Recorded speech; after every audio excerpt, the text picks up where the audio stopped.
আল্লাহ তাআলা বলেন, বান্দা আলহাকুমুত তাকাসুর, আহা বান্দা দুনিয়ার নেশা তো তোমাদেরকে ভুলায় দিল আখিরাত। হাত্তা জুরতুমুল মাকাবির, এরই মাঝে তো একদিন কবরেই পৌঁছে গেলা। একদিন কবরে পৌঁছে তুমি তো উপলব্ধি করবা, কাল্লা সাউফা তা'লামুন সুম্মা কাল্লা সাউফা তা'লামুন। আল্লাহ তাআলা বলে, বান্দা শোনো, সাবধান, কাজটা ভালো করলা না, দুনিয়ায় ডুবে গেলা, আখিরাত ভুলে গেলা। সাউফা তা'লামুন, দুইবার বলছে একটা কথা আল্লাহ। অল্প সময়ে তুমি জানতে পারবা, অল্প সময়ে তুমি জানতে পারবা। তাফসীরের মধ্যে লিখছে দুইবার কেন বলল আল্লাহ? আল্লাহ বলেন, হে নাফরমান বান্দা, তোমারে আমি একবার কবরে আযাব দিয়া বুঝাবো তোমার এই নাফরমানির পরিণতি কি, আরেকবার হাসরে নিয়া জাহান্নামের আযাব দিয়া বুঝাবো তোমার এই নাফরমানির পরিণতি কি। তুমি সেদিন বুঝবা বান্দা, আমার কবর কি, আমার আখিরাত। রাসূলুল্লাহ সাল্লাল্লাহু আলাইহি ওয়াসাল্লাম বলেন, নাফরমান যখন কবরের প্রশ্নের জবাব দিতে পারবে না, তো আল্লাহ তাআলার পক্ষ থেকে ফেরেশতাদেরকে বলবে, আফরিশুহু মিনান নার ওয়ালবাসুহু মিনান নার ওয়াফতাহু লাহু বাবান ইলান নার। আমার বান্দার কবরের মধ্যে জাহান্নামের বিছানা বিছিয়ে দাও, জাহান্নামের পোশাক পরিয়ে দাও, জাহান্নাম বরাবর দরজা খুলে দাও।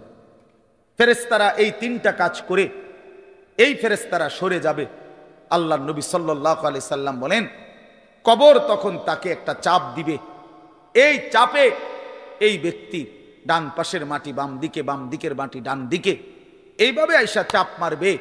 আল্লাহ রসুল বলে, ডান পাশের হাড্ডি পাঁজরের এই সাটনার হাড্ডি ভাঙ্গা বাম দিকে ঢুকে যাবে, বাম দিকের গুলো ডান দিকে।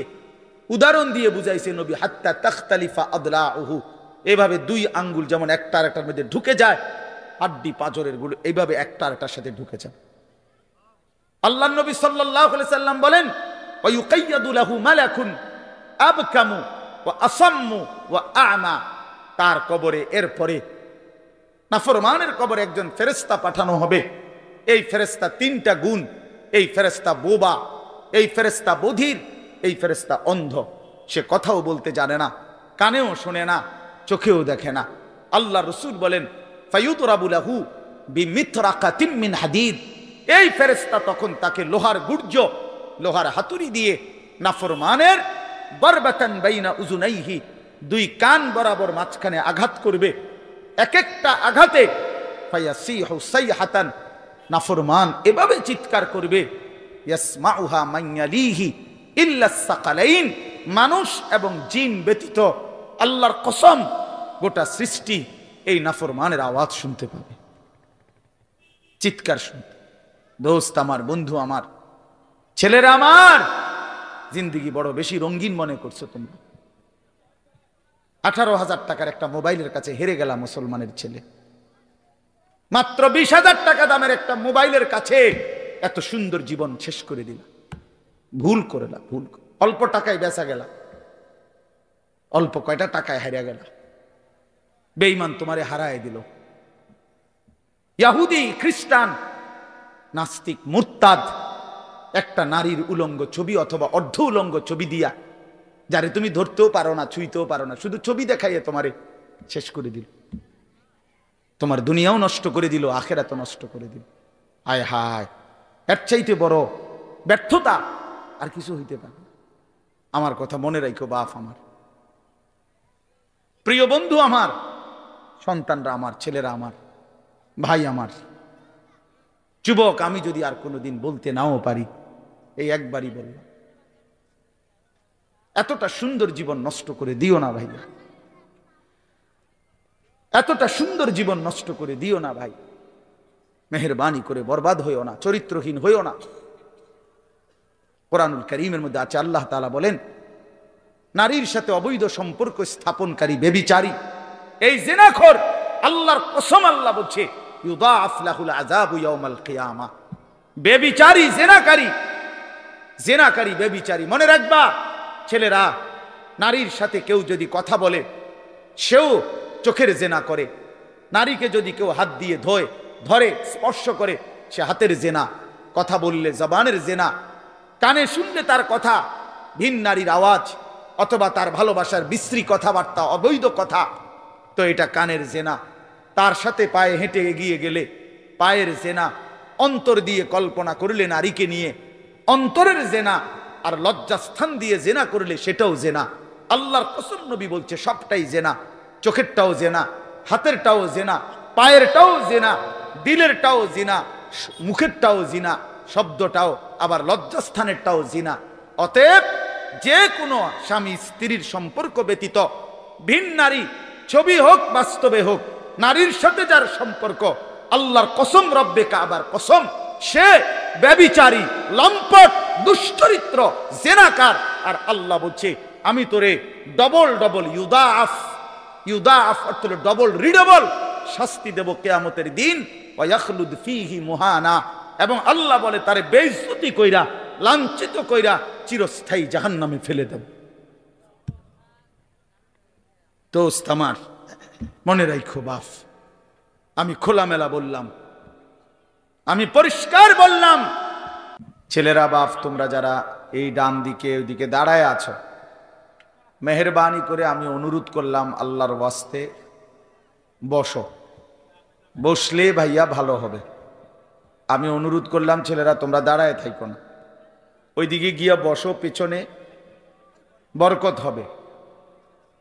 এটা আমার অনুরোধ, এটা রক্ষা করো কথা। আমি বললাম যাও ভাই, ওইদিকে যাও, পেছনে যাও, যাও ছেলেরা যাও। কথা না শুনলে তো চলেই যাও। যার কথাটা পছন্দ হলো না তুমি বাইরে চলে যাও, তাহলে আরো ভালো হয়। দুই চারজন না শুনলে কি হয়েছে? বসো, সবাই সবাই বসতে হবে এটার ভিতরে। এই যে ভাই বসো, বসো বাপ। ওই যে আপনারা এই যে প্যান্টওয়ালা ভাই পকেটে বসেন।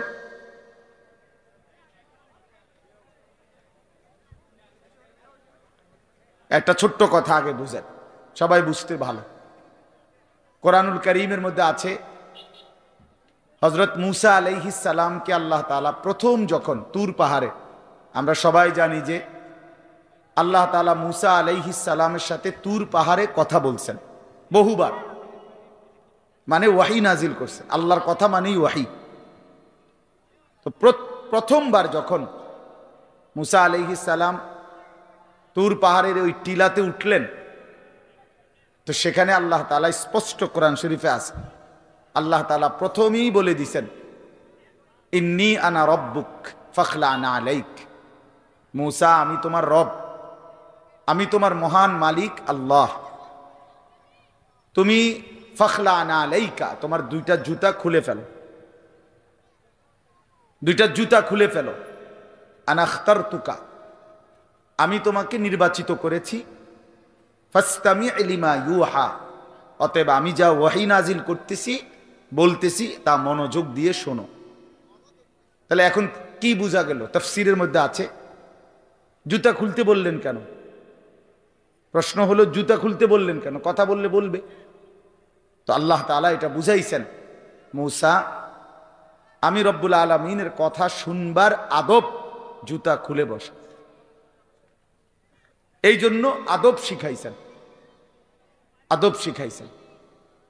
কোরআন সুন্নাহর ইলমের মধ্যে, কোরআন সুন্নাহর জ্ঞানের মধ্যে একটা জিনিস ভীষণ জরুরি, সেটা হলো আদব। দুইটা জিনিস একসাথে গঠন করতে হয়। এজন্য আমাদের মাদ্রাসাগুলোতে দুই জিনিস একসাথে পড়ায়, একটা হলো ইলম আর একটা হলো আদব।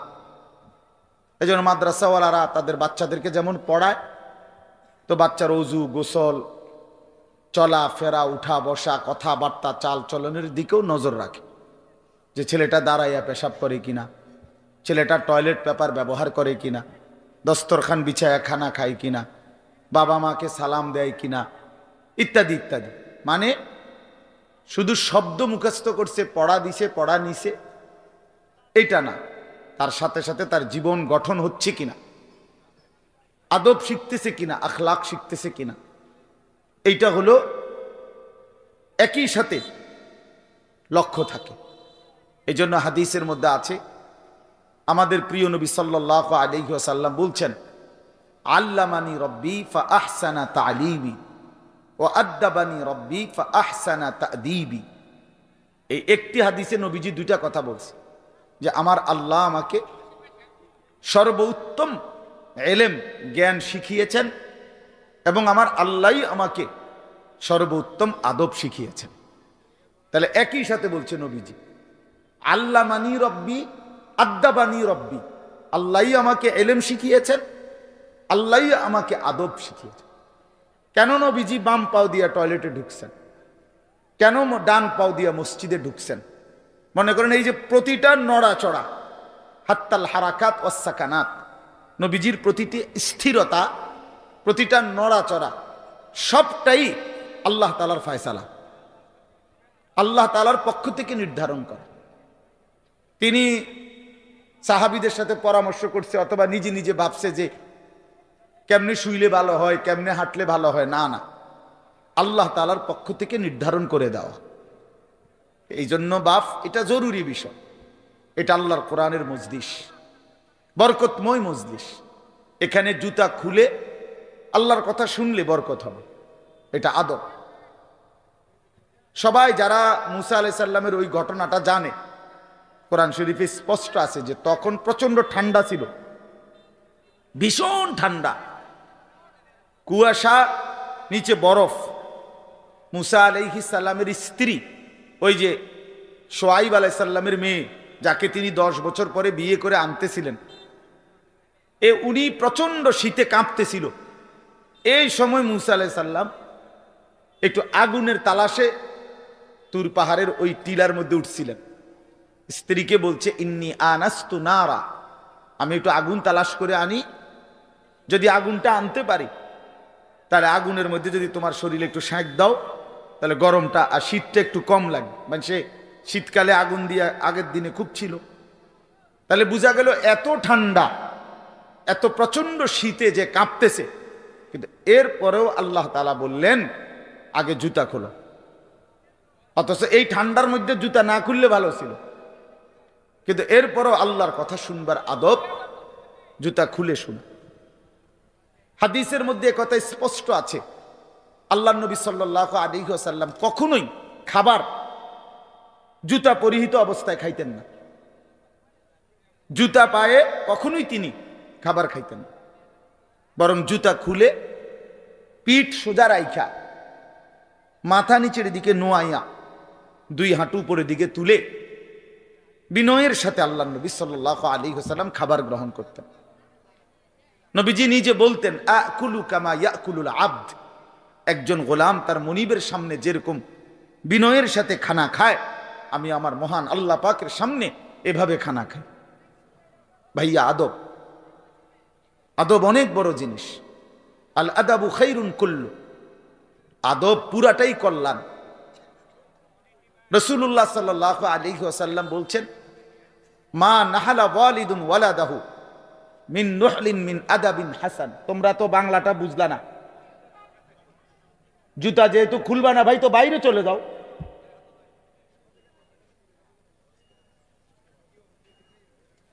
আশ্চর্য মানুষ। না না, অনেকের আছে গাদ্দারি স্বভাব, যে আমি যেমনি আছি এমনি শুনবো। এটা সিধা করতে হবে। জিন্দেগি যদি সোজাই না হয় তো বললাম কারে, বললাম কাকে? শুধুই কেবল ভাইয়া শুনলাম একজনের পরিচিতি আছে, একজনের জনপ্রিয়তা আছে, একজনের সুর আছে, একজনের টান আছে, একজনের জোরে গলার আওয়াজ আছে, তো এই কারণে জড়লাম। কি ফায়দা এতে ভাই? কথা বোঝেন নাই? আমারে মনে করেন 1 কোটি মানুষ চিনে, তো আপনার লাভ কি? আমারে 10 কোটি মানুষ চিনে, সারা পৃথিবী চিনে, তো আমারে চিনলে তোমার লাভ কি নিয়ে? তুমি কি বদলাইলা, এটা না দেখার বিষয়। আমি আমার জন্য কি গ্রহণ করলাম, এখানে কার জনপ্রিয়তা আছে না নাই, এটা দিয়ে কে ঘাস কাটে? জনপ্রিয়তা দিয়ে হয় কি? কিচ্ছু না, কিছুই না। পৃথিবীর জনপ্রিয় অজনপ্রিয় সব মানুষই ভাত খায়, তো আর জনপ্রিয়তার আলাদা ভ্যালু কি? ঘুম যায়, পেশাব পায়খানা করে, তো আর এনে কি আহামরি কি? এটা কিচ্ছু না, এটা ধোঁকা ছাড়া আর কিচ্ছু, ধোঁকা। এই জন্য ভাই আমি আবারও অনুরোধ করছি, তোমরা কষ্ট পাইও না। প্যান্ডেলের ভিতরে দাঁড়াইও না, আমি অনুরোধ করলাম। কমপক্ষে প্যান্ডেলের ভিতরে ভাই, মাহফিলের যেই যুব সমাজরা আয়োজন করছো ভাই, তোমাদের কাছে অনুরোধ আমার, তোমরা কয়েকজন কমপক্ষে স্বেচ্ছাসেবকের দায়িত্ব পালন করো। যারাই দাঁড়িয়ে আছে তাদেরকে বসতে বলো। এটা ভালো, আজকের জন্য না, সব সময়ের জন্য। হাদিসের মধ্যে আছে হযরত জিবরাইল আলাইহিস সালাম নবীজি সাল্লাল্লাহু আলাইহি সাল্লামের কাছে, শুনতেছেন আপনারা, নবীজির কাছে যখন হযরত জিবরাইল মানুষের আকৃতিতে আসতেন, জিবরাইল আলাইহিস সালাম কখনো কখনো তার মূল আকৃতিতে অদৃশ্যভাবে ওহী নাজিল করতেন কোরআন, আবার কখনো কখনো মানুষের সুরত ধরেও নবীজির সামনে আসতেন। হাদিসে কথা স্পষ্ট আছে যে যখনই জিবরাইল মানুষের আকৃতিতে নবীজির কাছে আসতেন, তো নবীজির সামনে এসে আদবের সাথে বসতেন। কিভাবে বসতেন? হাদিসের এই শব্দটা পর্যন্ত আছে, ফাসনাদা রুকবাতাইহি ইলা রুকবাতাইহি। মনে করেন নবীজি এদিকে ফিরা, তো জিবরাইল ওইদিকে মুখোমুখি মুখোমুখি বসতেন, এভাবে যে উভয়ের হাঁটু বরাবর, বুক বরাবর, চোখ বরাবর, এইভাবে মনোযোগ দিয়ে জিবরাইল আলাইহিস সালাম নবী সাল্লাল্লাহু আলাইহি সাল্লামের সামনে বসতেন। এরপরে তিনি বিভিন্ন বিষয় বলতেন, শুনতেন, নবীজির সাথে কথা বলতেন। তাইলে আদব এটা। আল্লাহর কোরআনের সামনে, রাসূলুল্লাহ সাল্লাল্লাহু আলাইহি সাল্লামের হাদিসের সামনে সর্বোচ্চ আদবের সাথে বসতে হয়, সর্বোচ্চ। এটা বসা, এটাই নিয়ম। হাদিসের মধ্যে আছে, আরো শুনাই আমি, হাদিসের মধ্যে আছে, হাদিসে কুদসি, কোন নেককার বান্দারা যখন আল্লাহর জিকির, আল্লাহর তেলাওয়াত, আল্লাহর কথা শুনবার জন্য, বসবার জন্য, বলার জন্য বসে, তো এই পুরা মজমা যখন শেষ হয়, তো আল্লাহ ফেরেশতাদেরকে জিজ্ঞেস করে যে আমার এই বান্দাদেরকে কি পুরস্কার দেওয়া যায়? তো তারা বলে, মহান আল্লাহ, আপনার ইচ্ছা। তো আল্লাহ তাআলা বলেন, শুনো, আমার এই প্রিয় বান্দাদের মজলিস যারা বসলো, আমি তাদের সকলকে মাফ করে দিলাম। তো ফেরেশতারা বলে, আল্লাহ, এখানে এমন লোকও আছে যে এমনি আসছিল, দ্বীনি উদ্দেশ্যে আসে নাই, আপনার কথা শুনতে আসে নাই, এমনি বইছিল আর কি। ইন্নামা জা আলি হাজাতিন, ব্যক্তিগত কোনো উদ্দেশ্যে আসছে, তাকেও মাফ করে দিবেন। তখন আল্লাহ তাআলা বলেন হাদিসে কুদসি, হুমুল কওমু লা ইয়াশকা বিহিম জালিসুহুম, এই শব্দটা বুঝাইতে চাই। আল্লাহ তাআলা তখন বলেন, আমার প্রিয় বান্দাদের মজলিস, কিছু বলবেন? বসেন। গন্ডগোল হয়ে গেছে, শুনেন, এমন ওয়াজ করবেন যাতে কাফে আপনার বলেন, বসেন না, বসেন, বসেন আপনি। তো এই জন্য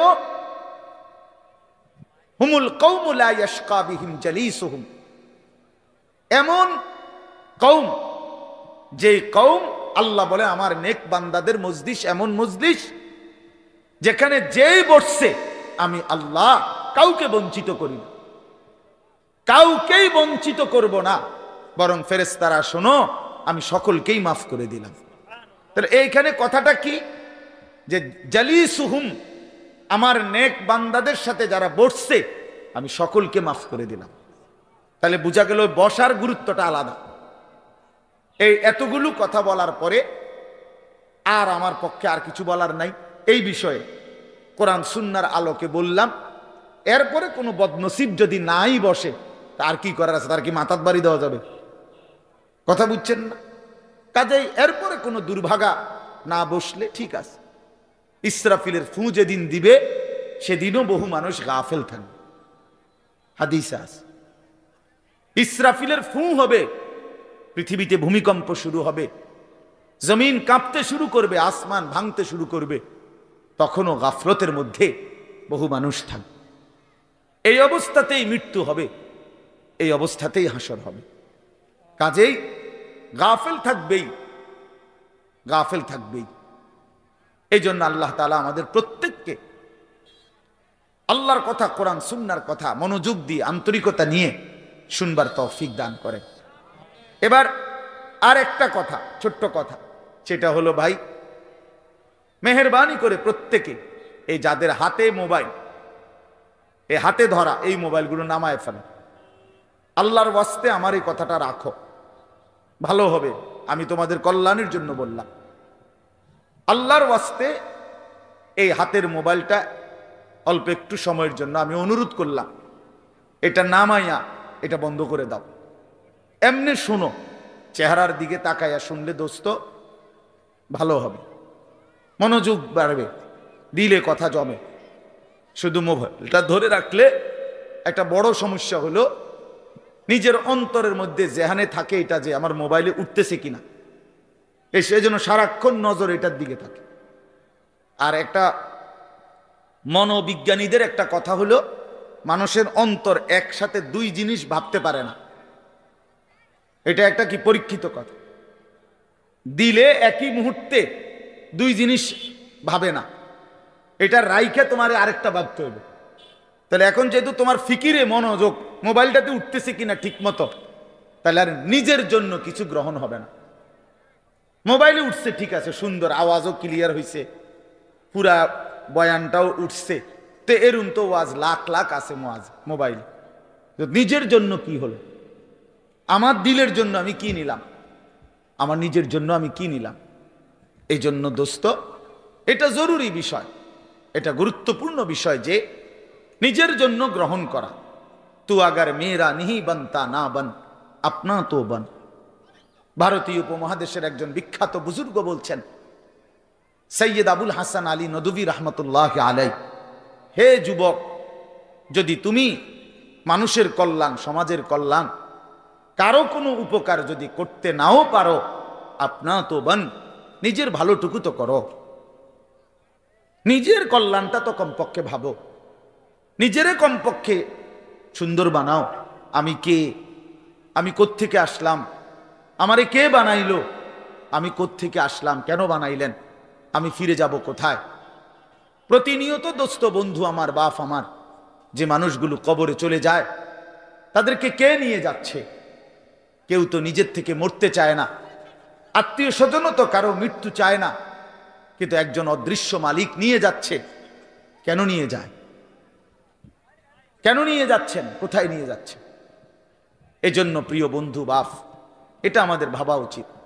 এতটুকু যে আমি নিজের কমপক্ষে ভাবি, আপনা তো বান। কোরআনুল কারীমে আল্লাহ বলছে, ইয়া আইয়ুহাল্লাযীনা আমানু আলাইকুম আনফুসাকুম, হে ঈমানদারগণ, মুমিনগণ, তোমরা নিজেকে নিয়ে নিজেকে সাজাও, গড়ো। আলাইকুম আনফুসাকুম, নিজেকে মজবুত করে ধরো, নিজের ভালোটুকু করো, নিজের সৌন্দর্যটুকু বুঝো।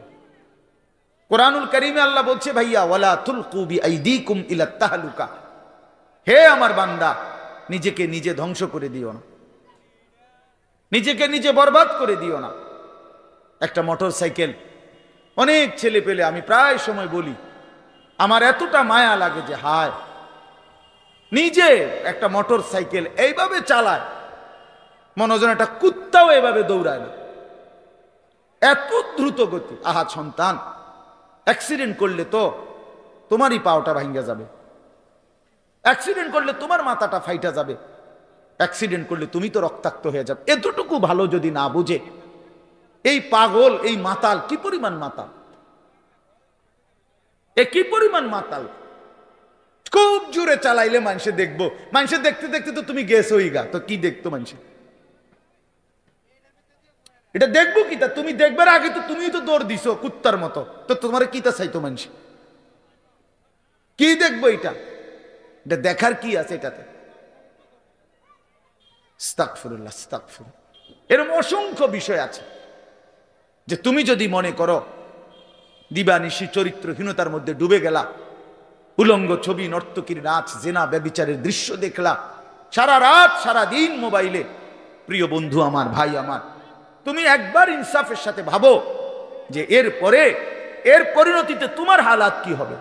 তোমার শরীর, তোমার যৌবন, তোমার যৌন শক্তি, তোমার যৌবনের সক্ষমতা, এটা যখন প্রয়োজনের মুহূর্তে হারায় যাবে, তুমি যখন ফকির হইবা, তুমি যখন ফকির হয়ে যাইবা, একদিন শরীরের সক্ষমতার অভাবে যখন ধুকে ধুকে কাঁদবা, দুনিয়া তো বেইজ্জতি, আখিরাত তো বেইজ্জতি, তো কি হবে সেদিন?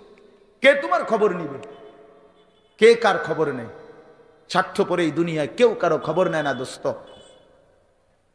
এই স্বার্থপর দুনিয়ায় কেউ খবর নেয় না।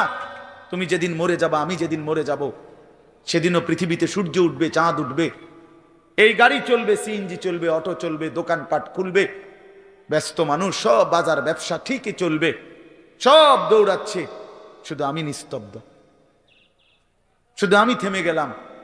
আমার হাত আর নড়ে না, পা আর নড়ে না, আমার আর চোখ খোলে না, আমার আর জিন্দিগির কোনো স্পন্দন নাই। এরই নাম দুনিয়া, এরই নাম দুনিয়া। বিকালবেলা যারা জানাজা পড়ছে, এই স্ত্রী ছেলে কাঁদছে সারাদিন বাপের জন্য, স্বামীর জন্য, এই মানুষগুলোই রাত্র 9টায় আবার পাশের বাড়ির থেকে রান্না করে আনছে, এরাই পেট ভরে ভাত খাইতেছে। এরই নাম দুনিয়া, এর নাম দুনিয়া, এর নাম দুনিয়া। এই মানুষগুলো তো একদিন উপাস থাকলো না, আপন সন্তান, আপন স্ত্রী। তাহলে ধোকার এই দুনিয়া কার জন্য সাজাইলাম? কার জন্য বলে? বলে কার জন্য? ইয়ালামুনা যাহিরাম মিনাল হায়াতিদ দুনিয়া ওয়া হুম আনিল আখিরাতি হুম গাফিলুন। আল্লাহ বলে, বান্দা দুনিয়ার জীবন তো খুব বুঝলা, কিন্তু আখিরাতের ব্যাপারে গাফিল হয়ে রইলা। আমার ছেলেরা, তোমরা বলো ভাই, তোমরা যারা খোদার 365 দিনে একটা বছরে কোনোদিন ফজরের নামাজ কোনোদিন পড়ো নাই, তোমার এই পরিণতি, তোমার এই গন্তব্য শেষ কোথায় তুমি বলো? ইনসাফের সাথে তোমার বিবেককে, প্রিয় বন্ধু, 1 মিনিটের জন্য আমি তোমার বিবেককে বললাম, তুমি বলো, সারাদিন যে উলঙ্গ ছবি দেখলা, সারা রাত যে নর্তকীর ছবি দেখলা, এরপরে তোমার গন্তব্য কোথায়? থামবা কোথায়? তুমি কোথায় গিয়ে থামবা? তোমার পরিণতি কি? তোমার টার্গেট কি? এই নাচ, এই গান, এই ছবি, এই জেনা, এই ব্যভিচার, এই মদ, এই জুয়া, এই ফেন্সিডিল, এই ইয়াবা, আরে না ফরমান, তোরে শেষ পর্যন্ত কোথায় গিয়ে থামাবে? তোরে একটা জানোয়ার ছাড়া, একটা কুকুর বিড়াল ছাড়া, একটা হাইওয়ান ছাড়া আর কিচ্ছু বানাবে না। তোরে একটা নর পশু বানায় দিবে। চরিত্রহীন মানুষ থাকে না, লম্পট কোনোদিন মানুষ হয় না। মদখোর, নেশাখোর, জুয়ারি, ফেন্সিখোর, বাবাখোর, ডাইলখোর, ইয়াবাখোর, ফুট্টাখোর, হারামখোর, ওই মানুষ থাকে না, ওই জানোয়ার হয়ে যায়। জানোয়ার, জানোয়ার হয়ে যায় বেটা, জানোয়ার হয়ে যায়। যে কপাল সেজদা দেয় না, সে কপাল, যে মানুষ মানুষ হয়ে সেজদা দেয় না, আল্লাহর কসম, আল্লাহ তাআলা কোরআনে বলছে, ইবলিস তুই সেজদা দিলি না, আজকের থেকে তুই শয়তান।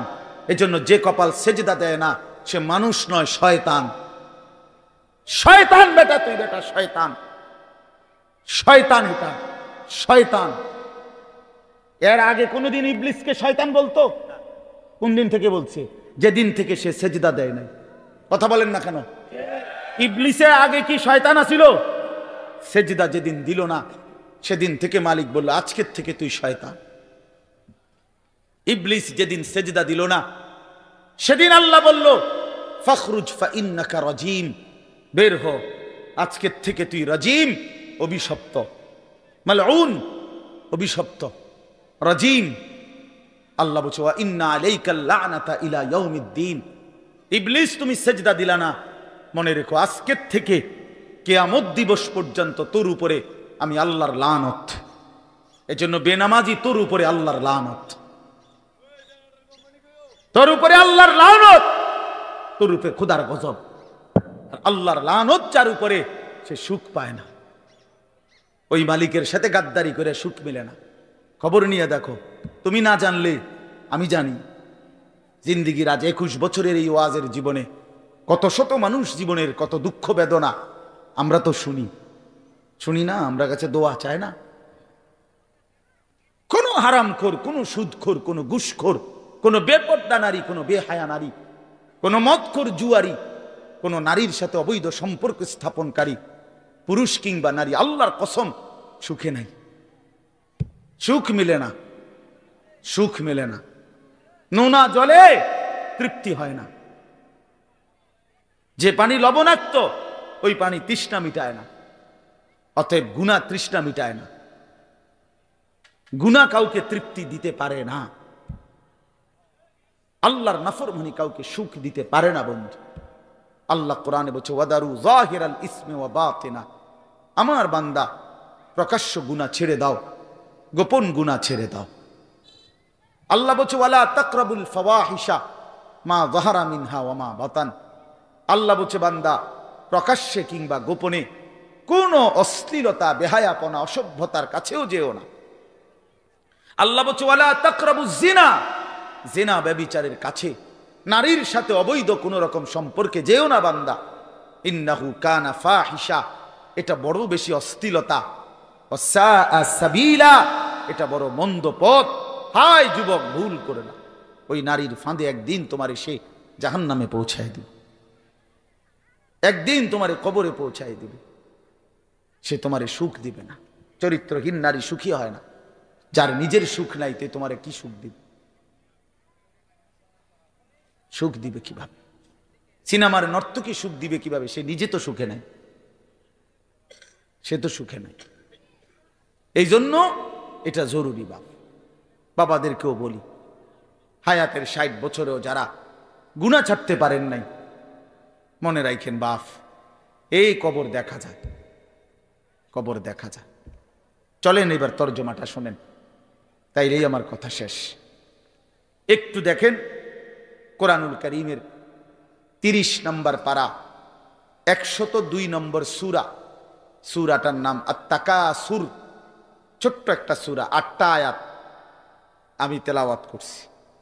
এই ছোট্ট সূরাটার তর্জমা বলেই আমি আমার কথা শেষ করে ফেলবো ইনশাআল্লাহ। আল্লাহ তাআলা আমাদেরকে তৌফিক দান করে। এই সূরাটার একটা ছোট্ট প্রেক্ষাপট আছে, কেন নাজিল হলো। এটারে আরবিতে শানে নুজুল বলে। অর্থ হলো, শানে নুজুল হলো কেন নাজিল হলো সূরাটা। রাসূলুল্লাহ সাল্লাল্লাহু আলাইহি ওয়াসাল্লামের জামানায় মক্কায় কুরাইশ বংশের লোকেরা, নবীজির বংশের নাম হলো কুরাইশ বংশ নাকি, বংশের মধ্যে আবার ছোট ছোট গোত্র ছিল। এই ছোট গোত্র, মনে করেন আমার দাদা তো প্রথম, ধরে নিলাম আমগোই বাড়ি মনে করেন, তো আমার দাদা ছিল প্রথম, দাদা বাড়িটা বাঁধছে, কথার কথা। তো এখন আমার দাদার 4 ফুট, মানে আমার বাপ চাচারা 4 জন। তো আগে তো দাদার সাথে বাপ চাচারা 4 জন একসাথেই ছিল।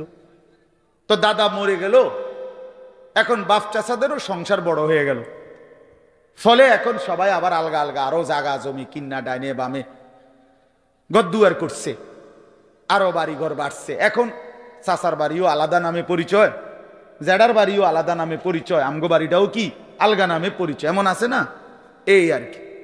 তো প্রথমত তো বড় বংশটা পুরাটার নাম হলো কুরাইশ, কিন্তু এরপরে আবার এর অধীনে ধীরে ধীরে ছোট ছোট আরো গোত্র ছিল, আরো বংশ ছিল।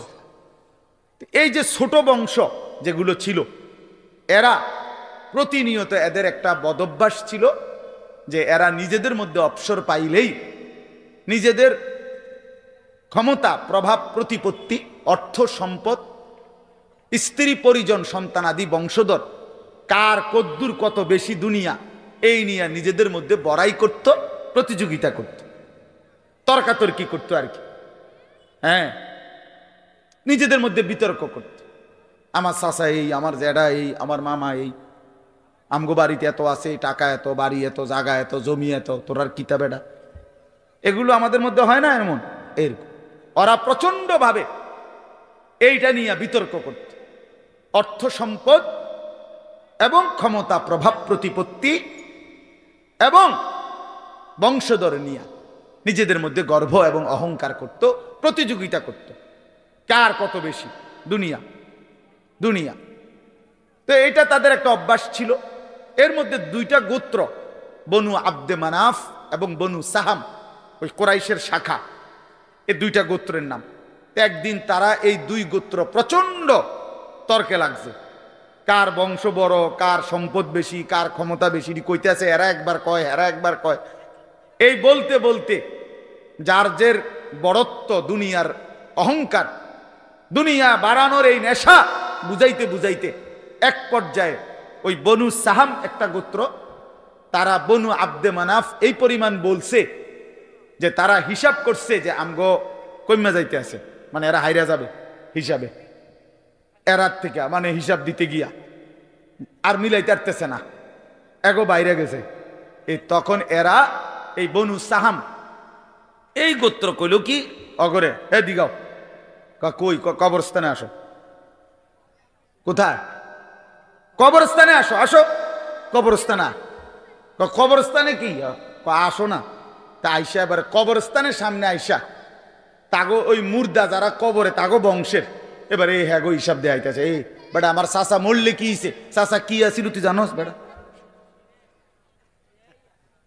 আমার দাদা মরলে কি হয়েছে বেটা? হ্যাঁ, আমার দাদার ভয়ে দাদা নিজে কাঁদতো বেটা। তার মানে এবার অহংকার করতে করতে দুনিয়ার বড়াই বুঝাইতে বুঝাইতে জীবিত দিয়ে আর হিসাব না মিলাইতে পাইরা কই গিয়া পড়ছে? কবরস্থানে গিয়া পড়ছে। এদের এই মন্দ আচরণ আল্লাহ তাআলা নারাজ হয়ে আল্লাহ তাআলা তখন এই আচরণের কারণে কোরআনুল কারীমের এই সূরাটা নাজিল করছেন। 102 নম্বর সূরা আত-তাকাসুর নাজিল করে আল্লাহ বললেন, হায় বান্দা কি করছো? করছোটা কি? এইনি কাজ ছিল, এইনি কথা ছিল তোমাদের। দুনিয়া বাড়ানোর নেশা, দুনিয়ার প্রতিযোগিতা, সম্পদ, বংশধর, এই গর্ব, এই বড়াই, এই হিসাব তোমাদেরকে ডুবাইয়া দিল, আখিরাত তো ভুলাইয়া দিল। এই তখন আল্লাহ তাআলা বলেন, কি বলেন শুনেন, আলহাকুমুত তাকাসুর। আলহাকুম এই শব্দের দুইটা অর্থ, শাগালাকুম ও আনসাকুম। আল্লাহ তাআলা বলেন, হায় আলহাকুম তোমাদেরকে ব্যস্ত করে ফেললো দুনিয়া, আর আনসাকুম আল আখিরা তোমাদেরকে আখিরাত ভুলাইয়া দিল। তোমরা কবর ভুলে গেলা, হাসর ভুলে গেলা, পরকালের হিসাব ভুলে গেলা, আখিরাত ভুলে গেলা, আর দুনিয়ার মধ্যে ডুবে গেলা। কি কারণে ডুবলা? কি কারণে আখিরাত ভুললা? আত-তাকাসুর এই বাড়ানোর প্রতিযোগিতা, অর্থ সম্পদ, ক্ষমতা, বংশধর, টাকা পয়সা, মাল দৌলত, এগুলো বাড়ানোর নেশা তোমাদেরকে আখিরাত ভুলাইয়া দিল আর দুনিয়ার মধ্যে ডুবাইয়া ফেললো, ব্যস্ত করে ফেললো। হাত্তা জুরতুমুল মাকাবির। আল্লাহ বলেন, হায় বান্দা এক পর্যায়ে কবরস্থানেই পৌঁছে গেলাম। এখানে ডাইরেক্ট কথা, শেষ পর্যন্ত কবরস্থানে চলে গেলা। অহংকার করতে করতে, বড়াই করতে করতে, দুনিয়া সাজাইতে সাজাইতে, দুনিয়া মিলাইতে মিলাইতে। এ কথার দুই অর্থ। এবার এক হলো সরাসরি ওদেরকে বলছে কাজটা তোমরা ভালো করলা না, আরেকটা হলো আমাদের সবাইকে বলছে, আমার বান্দারা তোমরা যারা এই পরিমাণ দুনিয়া নিয়ে ব্যস্ত হইলা, দুনিয়া সাজাইতে লাগলা, যে এক পর্যায়ে এই দুনিয়া সাজাইতে সাজাইতেই হাত্তা জুরতুমুল মাকাবির কবরে পৌঁছে গেলা, একদিন মরে গেলা, অথচ আখিরাতের কোনো পুঁজি নাই, কবরের কোনো সামান নাই। কামটা কি করে? কামটা কি করে? কাজটা কি করলা বান্দা? কি করে? হায় বান্দা 60 বছর বয়স, আজও আখিরাতের পুঁজি কই? 30 বছর, আজও আখিরাতের পুঁজি কই? এরই মধ্যে তো একদিন কবরেই পৌঁছে যাবা। কবরেই এই যে দেখেন কবরবাসীদের রুহের মাগফিরাত কামনায় মাহফিল। আমি এই জন্যই আয়াত করছি। পুরা কোরআনুল কারীমের মধ্যে এই একবারই কবর এই শব্দটা আছে এই সূরার মধ্যে একমাত্র। হাত্তা জুরতুমুল মাকাবির, এই কবরস্থান, কবর, এই কথাটা কোরআনের এই সূরাতেই আছে। শুধু আল্লাহ তাআলা বলেন, বান্দা দুনিয়ার লোভে ডুবে আখিরাতকে ভুলে তুমি বাড়ানোর নেশা, তোমার প্রতিযোগিতা, আরো চাই, আরো চাই, আরো চাই, আরো চাই, এটা তো একদিন তোমার কবরস্থানেই পৌঁছায় দিল, কবরস্থানে পৌঁছায় দিল। আমার বাপ, আমার বন্ধু, আমার জওয়ান সাথী, সবাই নিয়ে ভাবি, আমিও আপনিও ইনসাফের সাথে। দুনিয়া আমারে কি পরিমাণ ব্যস্ত করে দিল। 60 বছরের বয়স্ক মানুষ, 70 বছরের বয়স্ক মানুষ, হিসাব শুধুই দুনিয়া, হিসাব করতেছে এখনো দুনিয়া। দুনিয়া মিলছে খুশি, দুনিয়া মিলে নাই খুশি নেই। যখন দুনিয়া মোটামুটি ঘুষাইতে পারছে তৃপ্ত, আর দুনিয়া ঘুষাইতে পারে নাই অতৃপ্ত। অতৃপ্ত অসংখ্য মানুষকে শুনবেন দুনিয়া ঘুষায় ফেলছে। 3টা ছেলে বিদেশ পাঠাইছি হুজুর, 4টা মেয়ে বিয়ে দিছি, বাড়িতে একটা বিল্ডিং করছি, 4টা রুম, ভিতরে 2টা বাথরুম, আল্লাহর রহমতে রাস্তার লগে কুদ্দুর জায়গা কিনছি, ব্যাংকেও কিছু টাকা পয়সা জমছে, বাজার সদাই কইরা খাইয়া পইরা আল্লাহর রহমতে আমনগো দোয়ায় 10 জনের দোয়ায় ভালো আছে, খালাস জিন্দিগি মিলে গেছে, জীবনের টার্গেট অর্জন হয়ে গেছে। চাচা চাচা তৃপ্ত, 60 বছরের বয়স্ক বাবা তৃপ্ত হয়ে গেছে, তার পৃথিবীতে আসার উদ্দেশ্য অর্জন হয়ে গেছে। পৃথিবীতে আসছিল ফোলা বিদেশ পাঠাইছে, পৃথিবীতে আসছিলেন মেয়ে বিয়ে দিতে, মেয়ে বিয়ে দিছে। দুনিয়ায় আসার 60 বছরের একটা টার্গেট ছিল, একটা বিল্ডিং করবে, বিল্ডিংটা হইছে আলহামদুলিল্লাহ। আর তো চাচা কবর, হাসরের ময়দান, ফুলসেরাত, মিজান, আমলনামা, জান্নাত জাহান্নাম, এগুলো কার জন্য? এগুলো কার জন্য? এগুলো কার জন্য? কই সেগুলোর কথা দিয়ে বললেন না? ইয়ালামুনা যাহিরাম মিনাল হায়াতিদ দুনিয়া, দুনিয়া তো খুব বুঝলা বান্দা, অহুম আনিল আখিরাতি হুম গাফিলুন, আখিরাতের ব্যাপারে তো গাফিল হয়ে রইলা। যুবক ছেলে, তোমাদের হালাত কি? তোমরা মনে করছো তোমাদের লজ্জাস্থানের যৌনতার একটা শাহওয়াত আছে, চাহিদা আছে, এই চাহিদাটা যদি পূরণ হয়, নারী, ছবি, বন্ধুদের অসৎ আড্ডা, মোবাইলের অশ্লীল ছবি, এই জেনা ব্যভিচারের যে কোনো সুযোগ কিংবা কোনো অসভ্যতা নোংরামির কোনো সুযোগ পাইছো, জীবন উপভোগ করতেছ, খালাস খালাস। কোথায় নামাজ, কোথায় আখেরাত, কোথায় মৃত্যু, কোথায় কবর? আহা বাফ, কিছুই মনে করাইল না, কিছুই মনে করাইল, কিছুই মনে করাইল। এরই নাম জিন্দিগি, এরই নাম মুসলমান। এখানেই জীবনের সমাপ্তি, আর কিছু নাই। কবর বলতে কিছু নাই, আখেরাত বলতে কিছু নাই। হাজারো ছেলে তোমাদের চেহারা দেখে বোঝা যায় ভাইয়া, এখানেও তোমরা অনেক ছেলে চেহারা দেখলে বোঝা যায় আজকের সারা দিনে এক ওয়াক্ত নামাজ পড়ো নাই। কেমনে এত বড় পাষাণ হইলা? আল্লাহকে এইভাবে কেমনে ভুলে গেলা? কেমনে ভুলে গেলা? কেমনে ভুলে গেলা? কোরআন শরীফের আমি 2টা কথা বলি। একটা কোরআন শরীফের আয়াত আছে, আমার বাপ আপনাদেরকেও শুনাই, আপনারা আপনাদের ছেলেদেরকে বইলেন। প্রয়োজনে ছেলেটাকে হাতে ধরে একটাবার চোখের পানি ফেলেন, মেয়েটারে হাতে ধরে চোখের পানি ফেলেন। আল্লাহ কোরআনে বলছে ফাবি আইয়ি হাদিসিম বাদাহু ইউমিনুন, 29 নম্বর পারায় সূরা মুরসালাতের মধ্যে এই আয়াতটা আছে। আল্লাহ বলে, বান্দা, এই 30 পারা কোরআন আমি নাজিল করেছি, আমার সর্বশ্রেষ্ঠ কথা এগুলো। 23 বছরে আমি আমার রাসূলের কাছে এগুলো নাজিল করেছি তোমাদের জন্য। এক একটা কথা বান্দা কোরআনুল কারীমের মধ্যে আমি বারবার বলছি, আকিমুসসালাহ আকিমুসসালাহ আকিমুসসালাহ, 80 বারের চাইতে বেশি বলছি। ইয়া আইয়ুহাল্লাযীনা আমানু, হে ঈমানদারগণ, হে ঈমানদারগণ, 89 বার, 8 9 89 বার আল্লাহ এই শব্দ দিয়ে আমাদেরকে ডেকেছেন, হে ঈমানদারগণ, হে ঈমানদারগণ, হে ঈমানদারগণ। 89 বার ডাকছে, 80 বারের চাইতে বেশি নামাজের কথা আল্লাহ বলছে। ইত্তাকুল্লাহ ইত্তাকুল্লাহ ইত্তাকুল্লাহ ইত্তাকুল্লাহ, আল্লাহকে ভয় করো, আল্লাহকে ভয় করো, আল্লাহকে ভয় করো। ওয়াইলুন ইয়াউমাইদিল লিল মুকাদ্দিবিন, সূরা মুরসালাতের একটা সূরাতে 10 বার, এক সূরার 50টা আয়াতের মধ্যে 10 আয়াতে এক কথা আল্লাহ 10 বার বলছে যে বান্দা, তোমরা যারা নাফরমান মিথ্যাবাদী, সেদিন আখিরাতে তোমাদের জন্য জাহান্নাম জাহান্নাম জাহান্নাম জাহান্নাম জাহান্নাম 10 বার বলছে।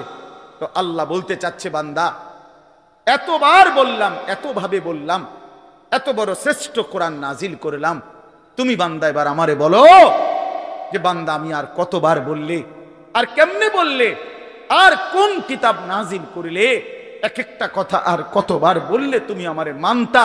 তুমি বলো, বলো মুসলমানের সন্তান, আর কতবার বললে তুমি নামাজ পড়তা?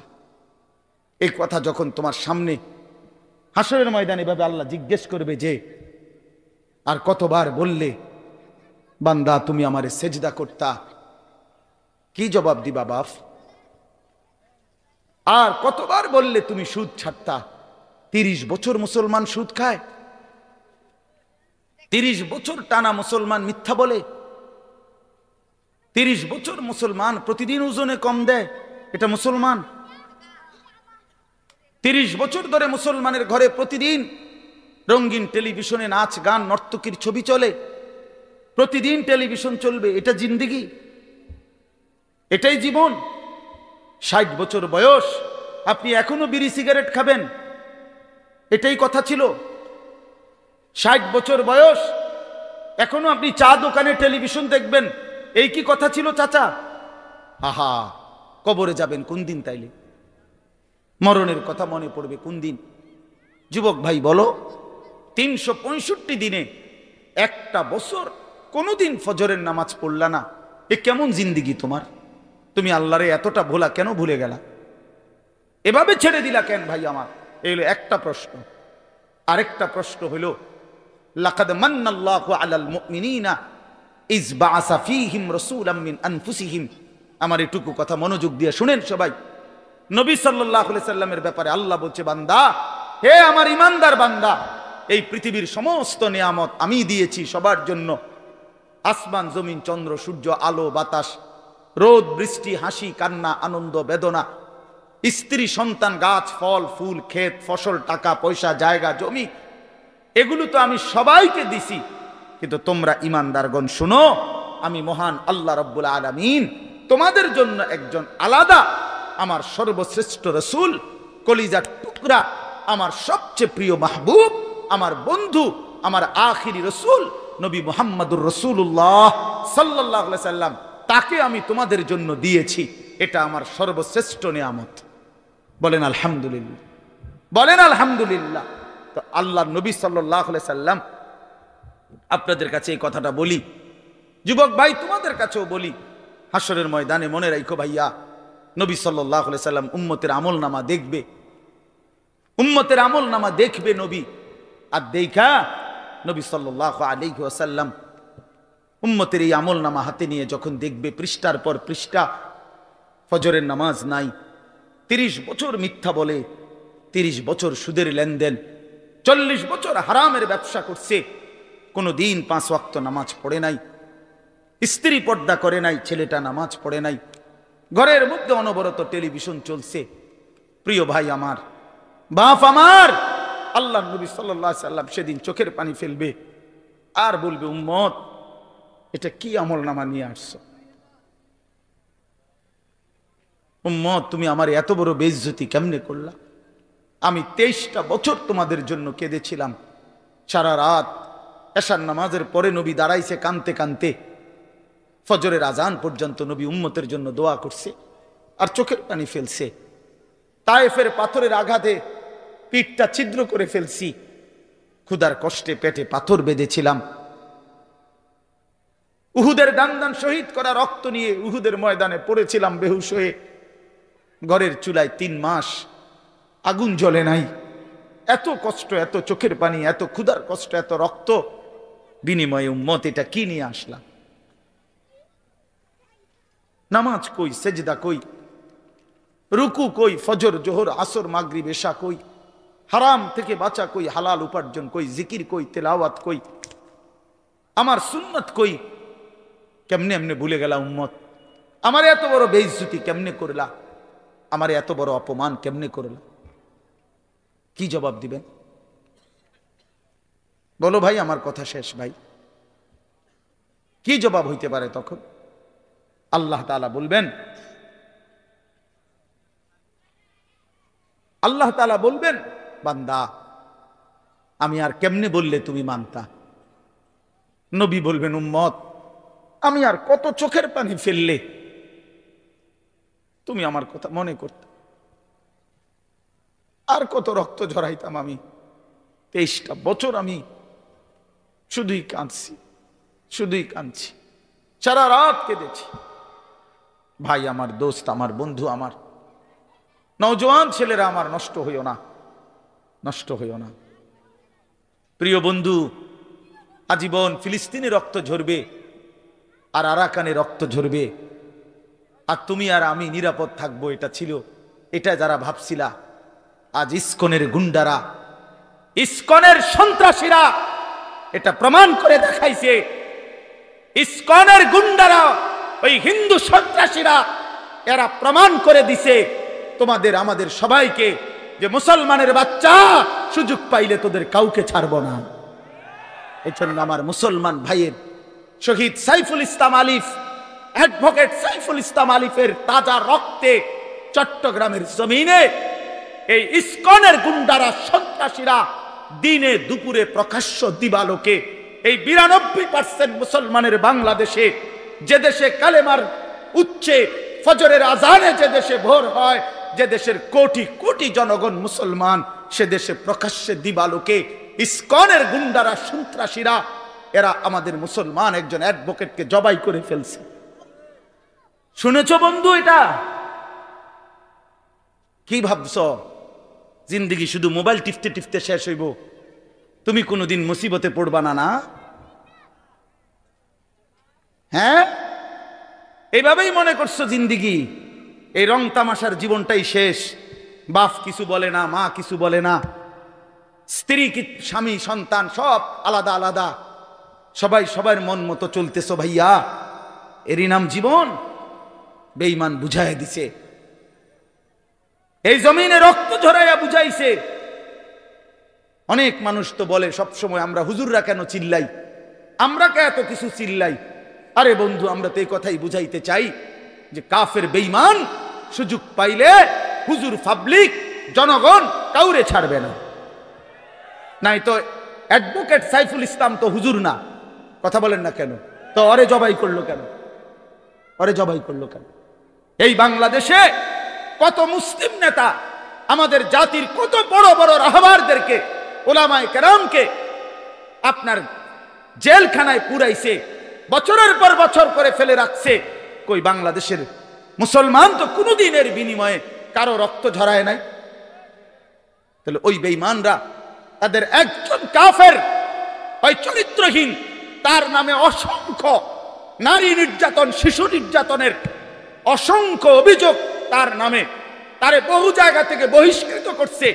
এই চিন্ময় কৃষ্ণ দাস নামে একজন কাফের মুশরিক বেঈমান চরিত্রহীনের জন্য তারা মুসলমানের বাংলাদেশে জলজ্জন্ত একজন মানুষকে জবাই করে ফেলছে।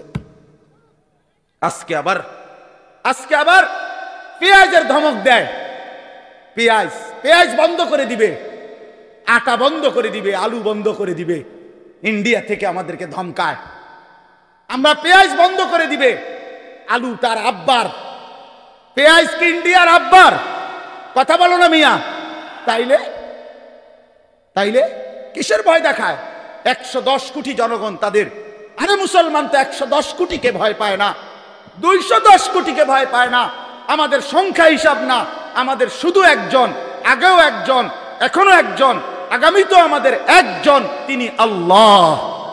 তিনি কে? বলো যুবক, আরো জোরে বলো যুবক, দাঁড়াও বলো নওজোয়ান, দাঁড়াও জওয়ান, ওঠো নওজোয়ান, দাঁড়াও জওয়ান, দাঁড়াও জওয়ান, জাগো নওজোয়ান, ওঠো নওজোয়ান, হিম্মত করো নওজোয়ান, তাকবীর বলো জওয়ান, তাকবীর বলো জওয়ান, জোর সে বলো জওয়ান। নারায়ে তাকবীর! ইসলামের শত্রুরা, ইসলামের শত্রুরা, নারায়ে তাকবীর! ইসলামের শত্রুরা, নারায়ে তাকবীর! এটা মনে রাখতে হবে, এদেশ ইসকনের না, এদেশ মুসলমানের। বলো এদেশ ইমানদারের। এদেশে কালেমার পতাকাই উঠবে। এদেশে হিন্দু থাকুক মানা নাই, কিন্তু ইসকনের গুন্ডারা থাকতে পারবে না, ইসকনের সন্ত্রাসীরা থাকতে পারবে না। তোমরা যুবক জাগবা তো ইনশাআল্লাহ, তোমরা হুঙ্কার ছাড়বা তো ইনশাআল্লাহ। কলিজার খুন দিয়ে হলেও মাতৃভূমির স্বাধীনতা, সার্বভৌমত্ব, প্রতি ইঞ্চি জমিন আমরা রক্ষা করব ইনশাআল্লাহ। বলো ইনশাআল্লাহ, জোরসে বলো ইনশাআল্লাহ। বসো ইনশাআল্লাহ। মুসলমানের সন্তান হারে না, ইমান মরে না, ইমান মরে না, ইমানদার মরে না, ইমানদার শহীদ হয়। আর শহীদ মরে না, শহীদ বেঁচেই থাকে। শহীদ কি থাকে বলেন না? বেঁচেই থাকে, বেঁচেই থাকে। আমি তোমাদের সমস্ত যুবককে হাত জোর করে অনুরোধ করলাম, দোস্ত আমার, তোমরা আল্লাহর নাফরমানি ছেড়ে দাও, মোবাইলের আসক্তি ছেড়ে দাও, নারীর লোভ ছেড়ে দাও। বন্ধু, আমি যদি পারতাম তোমাদের প্রতিটা যুবককে বুকে জড়াইয়া বলতাম, আমার যদি সুযোগ হইতো তো আমি চোখের পানি ফেলে বলতাম। কেমনে বললে বুঝতা তোমরা? কেমনে বললে বুঝতা? কারো প্রতি কোনো হিংসা বিদ্বেষের কোনো দরকার নাই দোস্ত। ধাক্কা ধাক্কি ঠেলাঠেলি করার সময় নাই। দিন বাঁচানো, ইমান বাঁচানো, ইসলাম বাঁচানো। আগামী জেনারেশন, আমার 3 বছরের বাচ্চা আছে, অনেকের ঘরে 2 বছরের বাচ্চা আছে, কোলের বাচ্চা আছে। আমাদের চেষ্টা করা উচিত আগামীর জমিনটা, আমাদের স্ত্রী সন্তান, আগামী প্রজন্ম যেন ইসলাম নিয়ে বাঁচতে পারে, ইমান নিয়ে বাঁচতে পারে। এটাই হবে সাধনা। আমাদের সন্তান, আমাদের প্রজন্ম যেন আজানের শব্দে বাঁচতে পারে। এই জন্য এই জমিন যদি আমরা নিরাপদ না রাখি, আল্লাহকে সেজদা না করি, আল্লাহর নাফরমানি করি, প্রায় আমার বন্ধু, আমার বাপ, আমাদের উপরে আযাব আসবে, আমাদের উপরে আযাব আসবে। আল্লাহ বলছে, বান্দা, দুনিয়ায় ডুবে থাকার শাস্তি আমি বুঝাবো। কাল্লা সাউফা তা'লামুন সুম্মা কাল্লা সাউফা তা'লামুন, কবরেও বুঝাবো, জাহান্নামেও বুঝাবো। কাল্লা লাউ তা'লামুনা ইলমাল ইয়াকিন লাতারাবুন্নাল জাহিম সুম্মা লাতারাবুন্নাহা আইনাল ইয়াকিন। আল্লাহ বলেন, বান্দা, আজকে যদি কোরআন পড়ে, হাদিস পড়ে, ওলামায়ে কেরামের কথা শুনে, না দেখেই যদি কবর, হাসর, মিজান, ফুলসিরাত, আখিরাত বিশ্বাস করতা, ভালো হতো, ভালো হইতো। বান্দা, আজকে বিশ্বাস করলে, বুঝে নিলে, আমল করতে পারতা। তো নয়তো লাতারাবুন্নাল জাহিম, একদিন সচক্ষে হাসরের ময়দানে জাহান্নাম দেখবা, সব বুঝবা। সুম্মা লাতারাবুন্নাহা আইনাল ইয়াকিন, চোখে দেখে বিশ্বাস হবে, কিন্তু সেদিন আর লাভ হবে না। সেদিন আর কি হবে না ভাইয়া? লাভ। সুম্মা লাতুসআলুন্না ইয়াওমাইদিন আনিন নাঈম। আল্লাহ বলেন, আমি কিন্তু সেদিন হাসরের ময়দানে নিয়ে বান্দা তোমার জীবনে যা কিছু নিয়ামত দিয়েছি, আসমান, জমিন, চন্দ্র, সূর্য, গ্রহ, নক্ষত্র, আলো, বাতাস, রোদ, বৃষ্টি, হাসি, কান্না, আনন্দ, বেদনা, স্ত্রী, সন্তান, ছেলে, মেয়ে, গাছ, ফুল, ফল, ফসল, তোমার চোখের পলক, হাতের নড়াচড়া, তোমার নিঃশ্বাস, এক ফোঁটা পানি, এক লোকমা খাবার। আল্লাহ বলেন, আমি যা দিয়েছি, আমি বান্দা প্রতিটা নিয়ামতের কি হক আদায় করছো আমি জিজ্ঞেস করব। আমি ছাড়বো না বান্দা, আমি ছাড়বো না বান্দা। তুমি শুনছো আমি গাফুর, কিন্তু এটাও জানো তুমি আমি কাহার। তুমি এটা শুনছো আমি রহমান, এটাও শুইনো আমি জব্বার, আমি জুন্তিকাম, আমি প্রতিশোধ গ্রহণকারী, আমি প্রচন্ড শাস্তিদাতা, আমার আযাব বড় ভয়ানক। এজন্য ভাই আমার, বন্ধু আমার, চলো আজকে নিয়ত করি, কবরবাসীদের জন্য আমরা দোয়া করি, আর আমরা যারা জীবিত আছি আমরা আমাদের জীবন গঠন করি, বলি ইনশাআল্লাহ।